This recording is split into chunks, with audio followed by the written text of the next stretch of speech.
Thank you, Mr Acting Deputy President. Can I say at the outset, I am a member of an industry super fund, Australian Super. As a lot of my colleagues, so this concept that there's some sort of war on superannuation from this side of politics is absolute nonsense. I should say my super fund, Australian Super, lost $1.1 billion in an investment in Pluralsight. I'd like some transparency over that, please.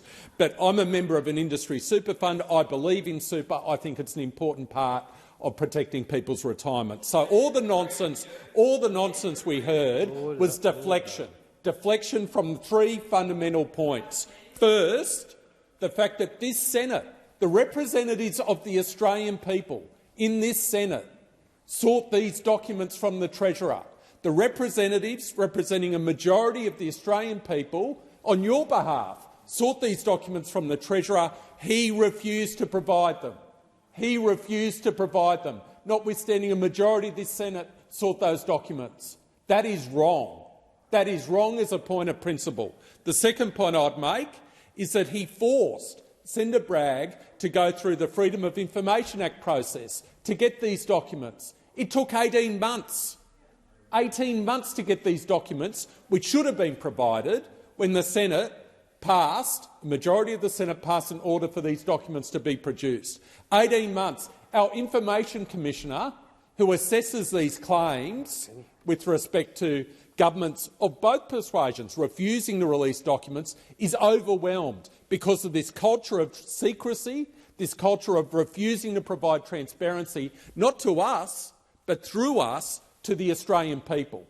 It is wrong as a matter of principle, and the government is seeking to defend the indefensible. They can't do it, so they're deflecting, they're pivoting to all this nonsense about other issues relating to superannuation. This debate is about transparency and it is about open government. That's what it's about.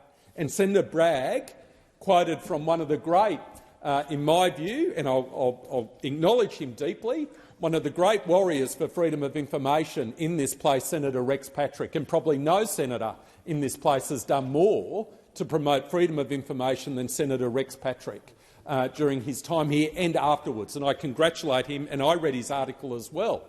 And the third point I want to make, I want to get into the detail, and a point of order was taken by Senator Gallagher, which is her right, in relation to my friend's characterisation with respect to the claim which was made by the Treasurer. This is what the Treasurer said, and I'm going to walk you through this so you can see how gossamer weak it is. I won't use the word Senator Bragg said. I'll say it was a misrepresentation. I'll say it was gilding the lily. I'll say it was an incorrect assertion. I'll say it was a dodgy claim. I won't use what Senator Bragg says, but this is what the Treasurer said in his response to an order from this Senate. An order from this Senate. This is what he said. Disclosure of the documents sought would provide an unfair insight into Cbus's private opinions and business affairs. That's what he said. It would provide an unfair insight into Cbus's private opinions and business affairs.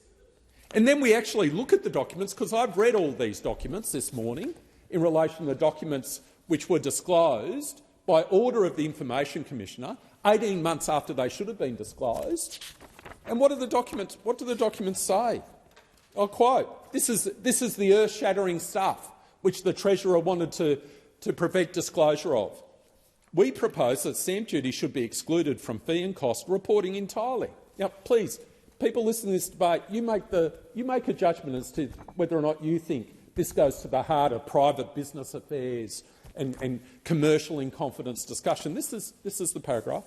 We propose that stamp duty should be excluded from fee and cost reporting entirely.